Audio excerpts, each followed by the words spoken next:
Early Morning, Chapter 8. A Miraculous Ladybug fanfiction written and narrated by Mira Rose. Artwork by Cat Saturn Arts on Instagram. You can find the link to Cat Saturn's socials in the description box below. Go give them lots of love, support, hearts, comments, all that good interaction. Now then, if you haven't heard the previous 7 chapters of the story, you can find them linked in the description box below. Make sure you catch up before moving on to this one. If you are still listening, don't forget to subscribe and like this video, but also leave a comment for support. If you don't know what to comment, put Marinette's diary. Now then, please enjoy Early Morning, Chapter 8. Adrien Marinette, 6:48 a.m. This is the last of it. Alya hauled a banker's box from the couch to Adrien's arms with a huff. Thanks, he said, adjusting his grip. You sure you want to do this? She checked. Yeah. You're a glutton for punishment. You know that, Cat?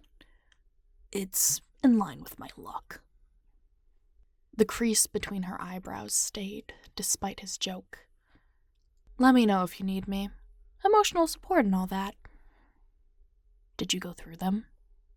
She shook her head. It didn't feel right to. Do you judge me for it? Her lips thinned. A little.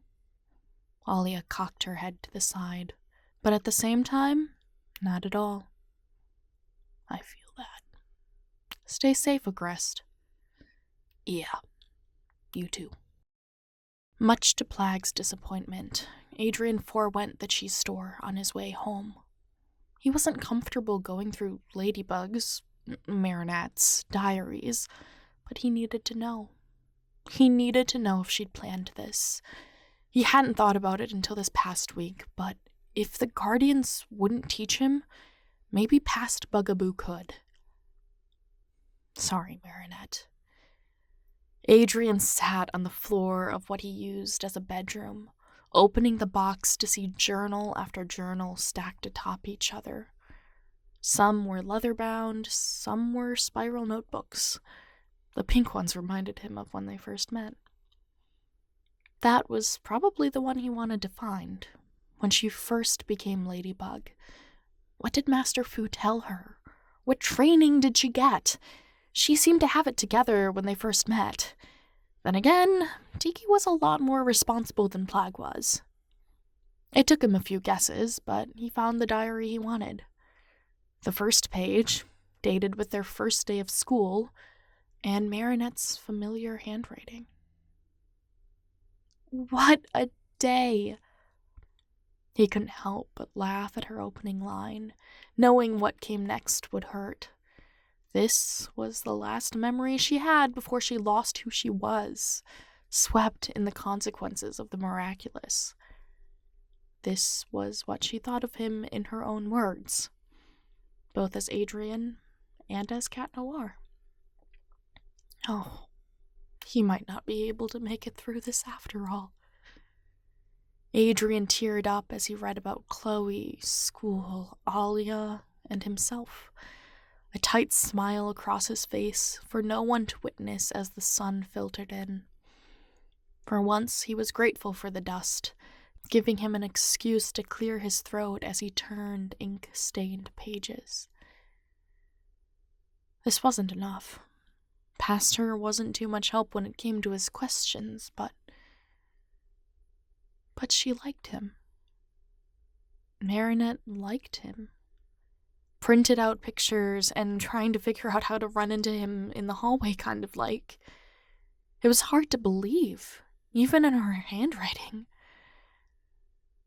Marinette liked him. Marinette liked him to the point of asking him out with a mask on. Why? Why didn't she ask him out as herself? Why did she ask him as a superheroine instead of as his classmate? It was too early in the journal to find out why, if it was in this binding at all.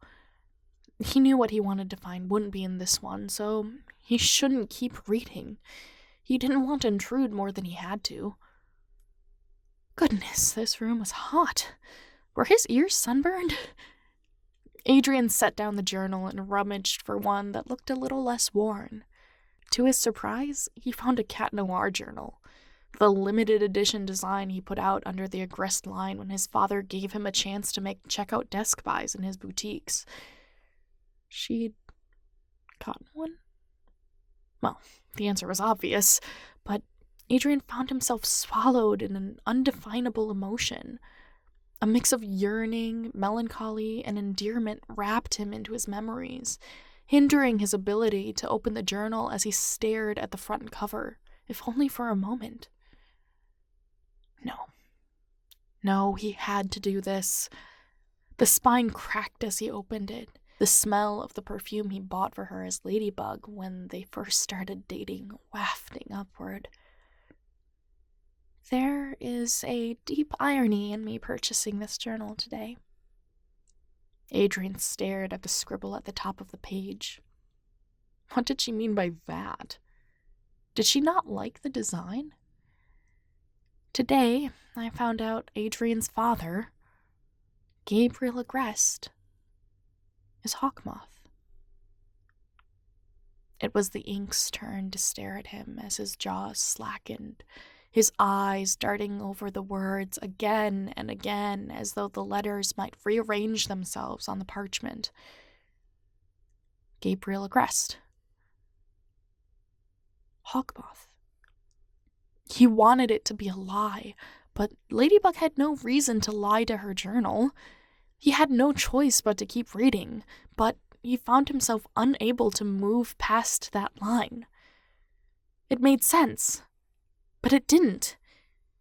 They took care of Hawkmoth, but his father was still living his hikikomori life in the mansion he raised him in. Sometimes courage applies to what should be an easy task. Adrien read on. Today, I found out Adrien's father, Gabriel Agreste, is Hawkmoth. I'd had my suspicions before and didn't want to believe it, so I let myself believe the stage he'd set for me. What a fool. If he wasn't Adrien's father, would I still have turned a blind eye? What was she talking about? Thankfully, or perhaps not, I was able to consult Bunnix on the matter. She confirmed it. Gabriel Agreste is Hawkmoth.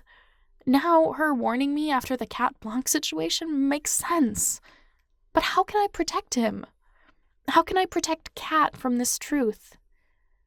I'm so conflicted, and perhaps even a bit confused. I know I need to make a plan, but right now, all I want to do is wallow in this sorrow that isn't mine to begin with. My heart aches with this information because I can only imagine what it'll do to him. While I might be able to prevent a physical manifestation of Cat Blanc, I don't think I can stop the news from breaking him as a person. She kept mentioning Cat Blanc. Who or what was he? It? What happened without him? Bunnix and I made plans to, make a plan. While she can only intervene so much, I want a safeguard from me creating the worst possible timeline. No matter what, I need to get the Miraculous away from Gabriel Agreste. Of that I have no doubt, but I need to do more than just that. I need to make sure a Hawkmoth never happens again. That way, Adrien will still have his dad. Oh, Ladybug. She'd carried this without him. She didn't tell her boyfriend nor her partner. Checking the date, it was exactly a month before that day. Despite his earlier reservations, he found himself wanting to read more. What's more concerning is Emily. If I take down Hawkmoth, what will happen to her? Everything he's done is to protect her. I can't be careless, especially with her in mind. Adrien already lost his mother once. I don't want to do it to him again, especially if he finds out when it's too late. His mother? All of Adrien's organs shut down. He couldn't hear his heartbeat or feel the pages on his fingertips. He was neither hot nor cold, hungry nor satiated. The world made no noise for his ears, as his eyes couldn't comprehend until his body forced him to take a breath, startling his gears back into motion. His mother. She knew? She knew where his mother was? Adrien swallowed, chest trembling. Cat Blanc. Hawkmoth. Emily. It was all connected. The only way out is through. Ladybug wasn't here anymore, so he'd have to go through her journals, word for word and page by page. The only way out is through. The only way out is through, and it started to look like Adrien might get answers to questions he never asked aloud.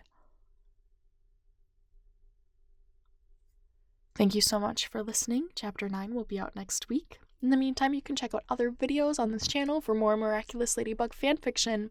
If you extra like this, don't forget to not only leave a like and a comment, but remember you can also support me on Patreon at patreon.com/MiraWrites. I will catch you in the next one. Bye!